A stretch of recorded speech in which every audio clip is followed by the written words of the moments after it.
Hi everyone, welcome back to our 6-part series on painting a Tuscan villa, where we take a single painting and break it down into 6 smaller compartmentalized wedges using an underpainting grisaille method, an old world Renaissance technique where we first do an underpainting in brown and white as you see here. And this is about step 3, okay? Moving on to step 4, which is really just refinement of step 3, which is our underpainting, where we added underpainting white to our wipe away. You can follow our video series in steps 1, 2, and 3. And this is really an extension of 3, but we'll call it step 4. And it is all about refinement. So refinement to me is, well, let me unpackage it this way because I see this very simply. I see paintings as having a beginning, middle, and an end. And each one of those parts has their own parts within them. So we have different things to concern ourselves with in the beginning of the painting that is different in the middle and different in the end. So there's specific tasks that we do in the beginning. Another way to say it is we start with a broom and we finish with a needle. And starting with a broom and finishing with a needle is indicative of not only the tools that we use to execute the painting, starting with the larger tools first and moving on to the medium-sized and smaller tools, paintbrushes. It's also indicative of the thoughts and the marks we make. So we start first with the large masses, the large shapes of light, dark, and mid-tone. And then we move on to the medium-sized shapes and then the smaller shapes, the refinement shapes. Because we are visual learners here, here's a sense of what we're talking about. We start with the broom, the large brushes, and they should certainly be congruent with the size canvas you're using, right? So the largest brushes for this 8x10, that's probably about the width of my thumb there. Then we move on to medium-sized brushes once we get to the middle stage of the painting. And then we finish with a needle, these smaller, round accent brushes. That's not to say we won't still use medium-sized brushes here as we transition to finishing, but the tool you use should be congruent with the task at hand. And today we are at the refinement stage, so we'll be using these smaller accent brushes to add the final touches. God is in the details, they tell me, right? So let's jump right in and we will deep dive into more specifics as we go along here. So as I enter the studio, I have my tools here. Today I'm using, again, underpainting white. I have raw umber. And today I'm introducing a little bit of ultramarine blue to get our darkest darks. You can use anything really dark. You can use ivory black, dioxazine purple, ultramarine blue. I like ultramarine blue because it's transparent and it's cool. And I've certainly tried them all, and you can have successful effects with any one of those options. But today we're going to use a little ultramarine blue, and really just for the darkest darks. This is the last step in the process where we will be using our monochromatic underpainting. Once we are done here with the refinement of our monochrome, we will move on to color and begin to tint this with color and bring it to its final conclusion. So thank you for being with us this long, and we hope you'll finish strong right along here with us. Okay, when I come into the studio, so I'm not overwhelmed, I always have a plan and a strategy in place. And my plan is to always start with the darks. As always, I have my color and black and white photo reference with me. That is assuming I'm working in the studio from a photo reference. If you're working out in nature, working from life in the field, I bring with me one of these transparent ruby beholders, which allows you to see nature in terms of values rather than color. It keeps that whole process of seeing tonal relationships more simply. So, okay, take a breath with me and let's begin. So, I have a liquid in my little palette cup down here as well, slightly off screen. And I'm going to use a little pool of liquid here And I start with the darks. So I'll grab a little ultramarine blue. I start with the darkest dark and work my way to the lights. Okay, and you can see how transparent I'm using that. That's very transparent. I'm in no rush. Slow and steady wins the race here. So looking at my reference, I'm looking for the darkest areas. And I'm just going to go right in and begin to paint exactly how I see it. So I'm deepening the depth of dark, light, and midtones. I love this final step of refinement, but this is where you slow down and you really, really look. You're looking into the macro. In the beginning stage, we start with a broom, right? It was all about the large masses.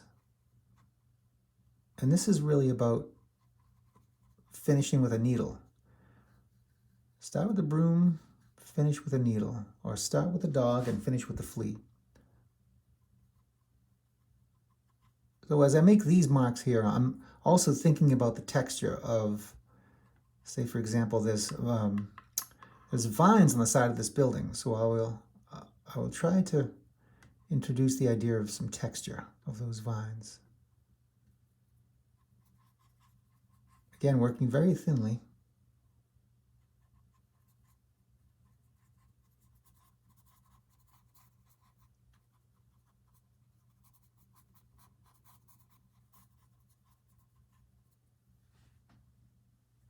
We're looking for a little pop.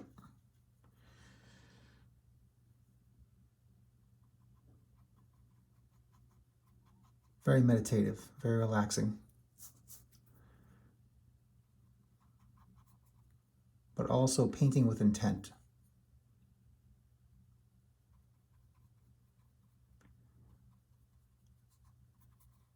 So philosophically, we talk about paintings as having a beginning, middle, and an end.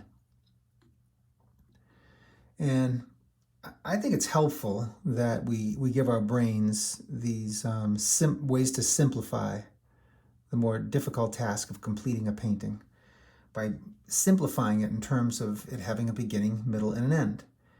And allocating specific tasks in the beginning, specific tasks in the middle, and specific tasks in the end. And so let me talk about those right now. So in the beginning, we are concerned with mainly 3 tasks. One is drawing, design, 1, 2, and 3, drawing, design, and value, right? So we're establishing the large masses of light, dark, and midtone, right?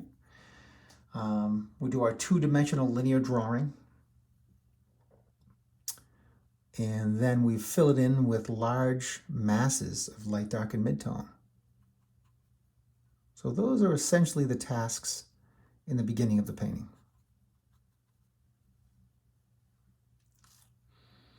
We know the beginning of the painting is done or complete when all of the masses are in. The sky, the trees, the grass, the gravel road. Every shape is accounted for in terms of having its large mass of value. When that's completed, we are officially done with the beginning. And then we know that it's time to move on to the middle part of the painting. The middle part of the painting deals with 4 very specific tasks. One is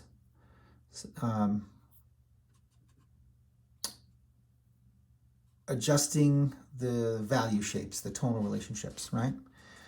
So for example, on the side of this building, this is probably a value 2 or 3, right? Let's call it a value 3. So when you get to the beginning of the painting, we just mass in a value 3. In the middle part of the painting, we give it further refinement. As you can see, it gets darker over here and lighter here. So there are macro values within the value 3. It might be a 3.1 here and a 3.8 over there, etc. So very simply, we are adjusting subtle shifts in value. That's one of the 4 tasks in the middle part of the painting. The second task would be adjusting subtle shifts in color. We're not on color yet, but I'll talk about that more when we get to the color stage, which is the very next stage after we complete our underpainting here. And, you know, simply put, it's really just subtle adjustments in temperature, warmer or cooler.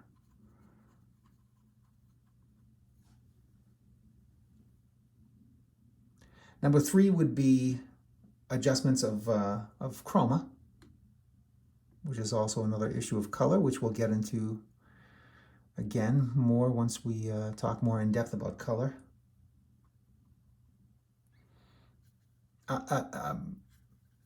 I'm starting to think in terms of texture here. So you can see the way I'm using the brush. I'm thinking about what that texture looks like. The feeling of vines.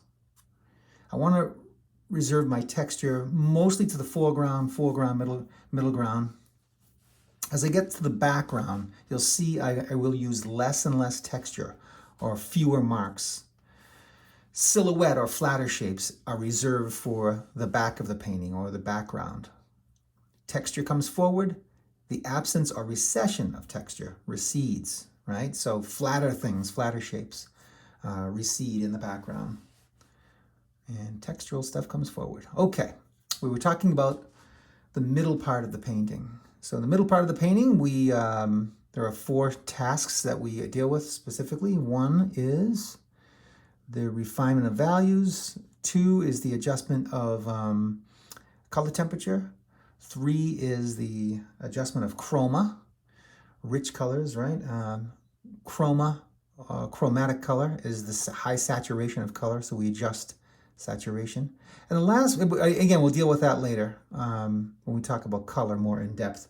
Right now, I'm trying to keep the focus on just on monochrome. And so, even though we're doing a monochrome, we still look at the monochrome as having a beginning, middle, and an end. And we revisit the beginning, middle, and an end once we talk about color.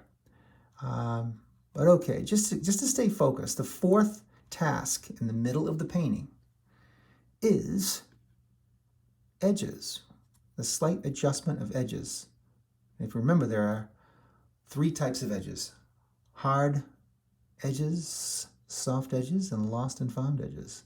And they do 3 different things. Hard edges come forward and stop the eye. Soft edges recede and the eye flows beyond, or continues to flow, or moves to areas of harder edges, right? This is almost pure ultramarine blue right here. And so by carefully examining edges and adjusting your edges, you can control how the viewer enters the painting, moves around, lands on the focal point, and then moves to areas of secondary and tertiary interest. And edges is one of the several ways that we can manipulate or control, for example, how long the viewer stays. You know, the harder your edge is, the longer the viewer's eyeballs will stay in that area. So you can really bring this to a very subtle art form and control to a pretty good degree the viewer's gaze and their journey through your painting. That brings us to the final stage, right? Refinement, which is what we're doing now. Refinement, using smaller brushes. Start with the broom, finish with a needle. We are at the needle. So what are the tasks with refinement? I have a 5-part checklist. And so once you are done with the middle part of the painting and you are entering the final stage, we take a breath. We sit back in a cozy chair. We look at the painting. And we consider the 5 following tasks. I'm just going to bang them out for you here, but then I'll talk about them briefly, slowly rather. We address the following 5 things when we come to a conclusion of a painting.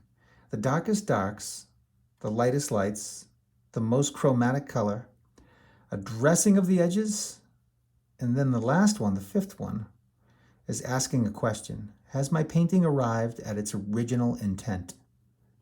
And if you remember, the original intent of your painting was asking and answering the question, what is this painting about? You know, is your painting about light? Is there a narrative? Is there a design element that defines the painting? Whatever it is, it doesn't have to be some deep, introspective, existential answer. It can be very simple actually. Matter of fact, I think the better paintings are really about simple things. At the end of the day, they're really all about light, but in the interest of establishing a focal point, we try to make it about something, right? For example, I think this painting here is about light. I think I've said that before. My focal point is right here, these trees. And these trees, because they are these little bushes, I'm sorry, they're like well, they are trees, they're potted trees. And they're in the middle of this courtyard, and they were really here in nature, but I added these two as well, just to pull your eye away from the middle a little bit and to show scale, large, medium, and small, so you can feel the three-dimensional space. And also to slightly begin to pull you in this direction. And then this tree takes you up, the birds will take you over here, and just the energy of the space of the sky here will take you over. So you're moving in it's almost like it's a circular movement happening here. Also helped by the diagonal of the light on the in the grass. I'm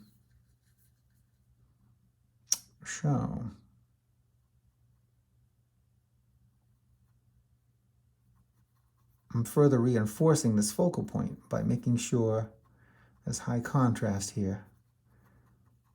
There's a dark against the light, and so I reinforce that here.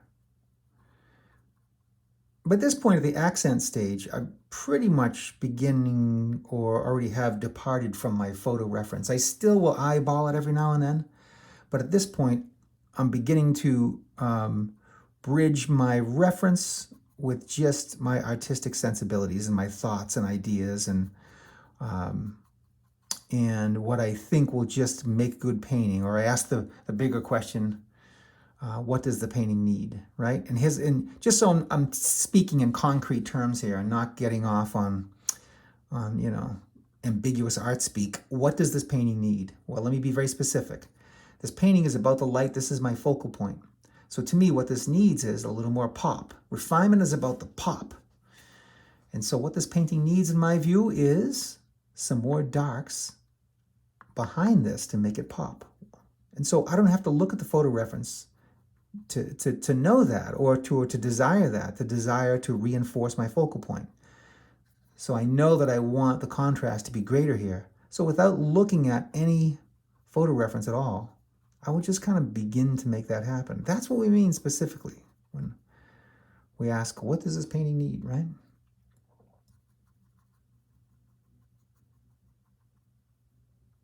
Okay. So, finishing a painting. Beginning, middle, end. We're at the end. There's 5 tasks.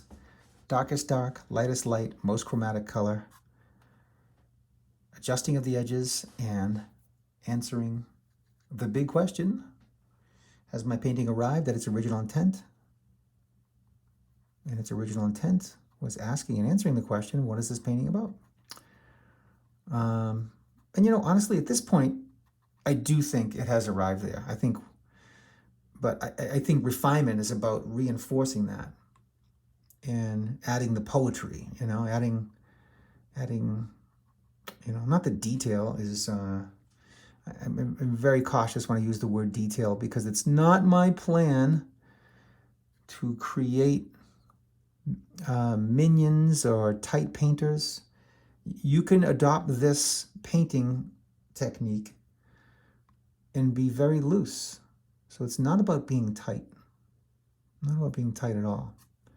But to me, let's just call it refinement. And my refinement happens to be, in many cases, tighter passages, right? tighter passages in my case, and here, for example, means a stronger focal point, maybe some hard edges and soft edges that are controlled. And so there you go.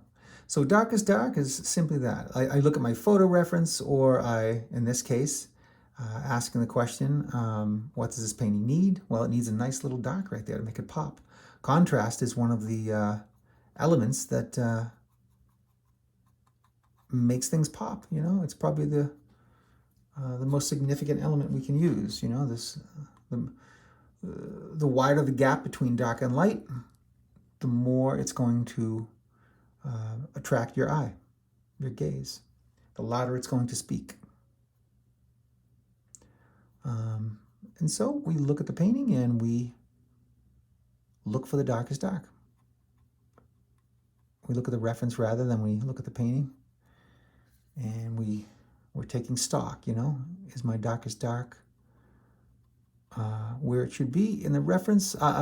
Is my darkest dark in the reference or in nature? Is it in my painting? And frankly, do I need it, you know? Just because it's in the photo reference or in nature doesn't necessarily mean that you have to have it in your painting there. So you're really taking stock. It's simply, I think of that checklist as a Rolodex of ideas in your brain, where you just have a checklist to go through. And, you know, rather than critiquing your own work in a willy-nilly manner, you have a system. It's all it is, you know? It's all it is.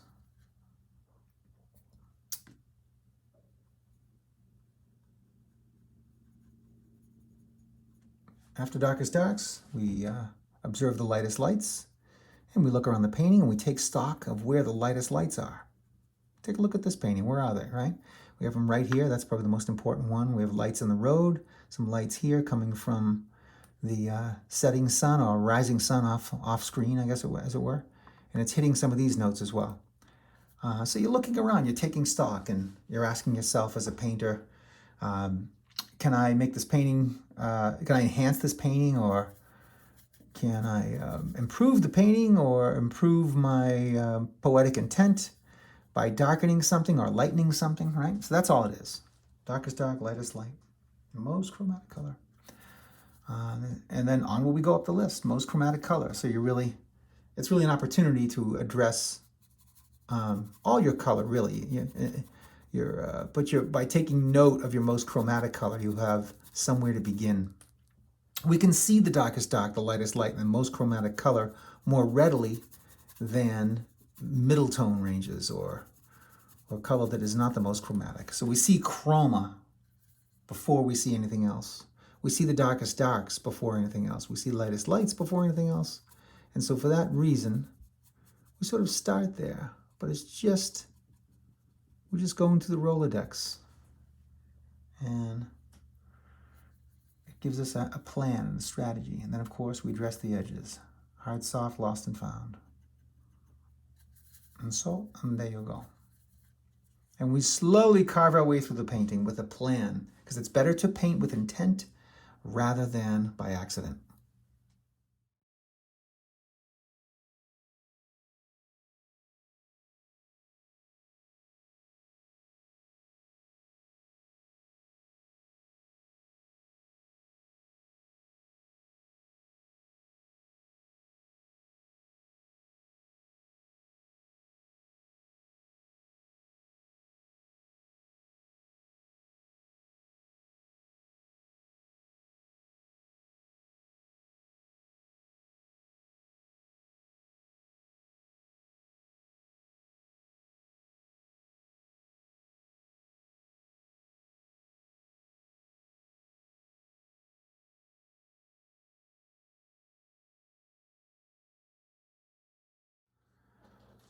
So here's something that may be of interest. Just trying to create atmosphere, the sense of foreground, middle ground, and background here.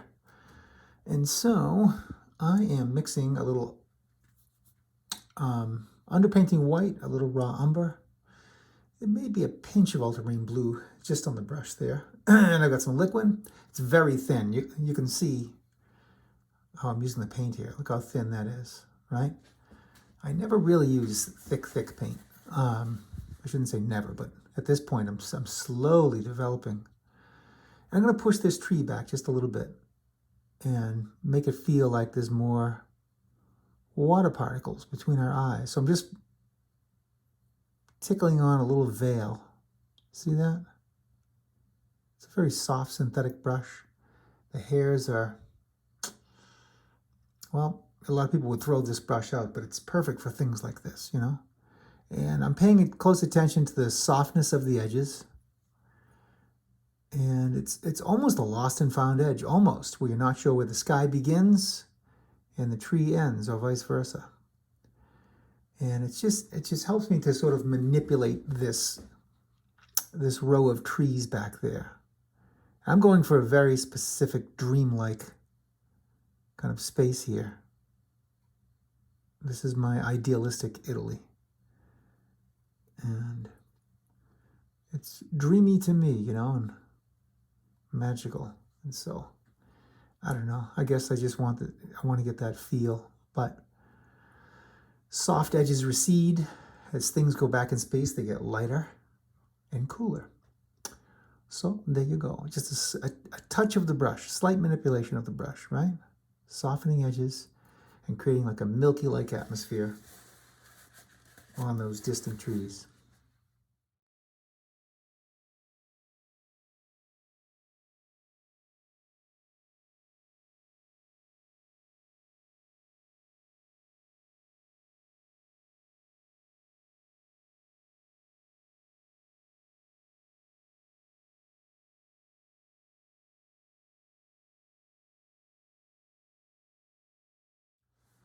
Okay, so there you have it. Accents, refinement in the underpainting stage. And I guess probably the best and simplest way to think about this is, again, just to remind you that paintings have a beginning, middle, and an end. And this really represents the end stage, where we're using smaller tools and we're making smaller marks, accents and pop, looking for little pops of contrast to help reinforce the idea of moving the eye around to the focal point, areas of secondary interest and tertiary interest, and so on. Texture comes forward, the absence of texture recedes, or the recession of texture recedes.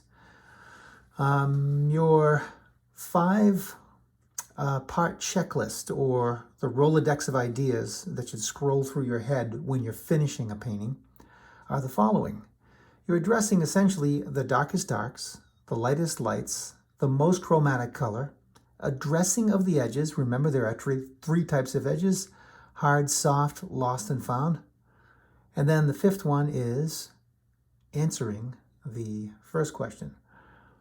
Has my painting arrived at its original intent? Which, again, its original intent was the first question you had asked yourself before you began the painting in the first place, which is, what is this painting about? So, once you have done that, you are done. Now, when you're doing monochromatic underpaintings and layering and glazing, you can repeat this process. So in other words, in the underpainting stage, you look at the underpainting stage as having a beginning, middle, and an end. And here we are, we've concluded. But the painting is not done yet. We will follow up next time by adding color. And color comes in stages as well. Again, this is a 6-part process of completing a painting, breaking it down into smaller compartmentalized wedges. So I hope that was helpful, and onward we go. We'll see you in the next stage, at the color stage. Thank you so much.